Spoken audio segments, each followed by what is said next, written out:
Hi అండి. ఇవాళ బీట్రూట్తో పొరియలు ఎలా చేయాలో చూద్దాము. చాలా సింపుల్ అండి చేయడం. హెల్త్కి కూడా చాలా మంచిది. ఎక్కువ ఆయిల్ కూడా పట్టదు. చాలామంది పిల్లలు బీట్రూట్ తినడం అంటే ఇష్టపడరు కదా. ఇలా చేసి చూడండి, చాలా బాగుంటుంది. రోటీల్లోకి అన్నంలోకి కూడా చాలా బాగుంటుంది. ముందుగా బీట్రూట్ని తొక్క తీసుకుని ముక్కలుగా కట్ చేసుకుని కొద్దిగా నీరు పోసి ఉడికించుకోండి. ఉడికాక వార్చి పెట్టుకోండి. ఇలాగా తాలింపు వేసుకోవాలండి. ఒక పాన్ తీసుకుని సరిపడా ఆయిల్ వేసుకుని మినపప్పు, శనగపప్పు, ఆవాలు, జీలకర్ర, ఎండుమిర్చి వేసుకోవాలండి. కొద్దిగా దోరగా వేగనివ్వాలి. ఇప్పుడు ముక్కలుగా తరిగి పెట్టుకున్న 2 పచ్చిమిరపకాయల్ని అలాగే కరివేపాకుని కూడా వేసుకోండి. కరివేపాకు చిట్పట్లాడాక కొద్దిగా ఇంగు వేసుకోండి. పావు కప్పు ఉల్లితరుగు వేసుకోవాలి. ఉల్లితరుగు ఆప్షనల్ అండి.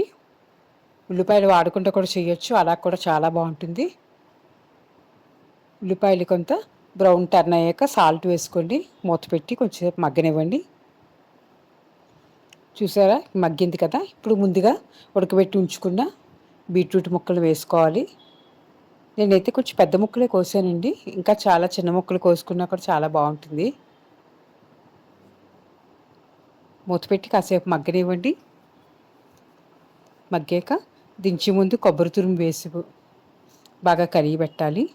ఎంత కొబ్బరి తురుము వేస్తే అంత రుచిగా ఉంటుందండి, టేస్టీగాని. ఒకసారి బాగా కలుపుకోండి. కొబ్బరి తురుము వేసాక ఒక్కసారి ఉండి స్టవ్ మీద దాని కొబ్బరి తురుము పచ్చివాసన పోయాక స్టవ్ ఆఫీసి డిష్ అవుట్ చేసుకోండి.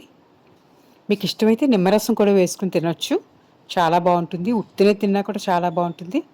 సాంబార్లోకి, రైస్లోకి, అలాగే రోటీలోకి కూడా చాలా మంచి కాంబినేషన్ అండి.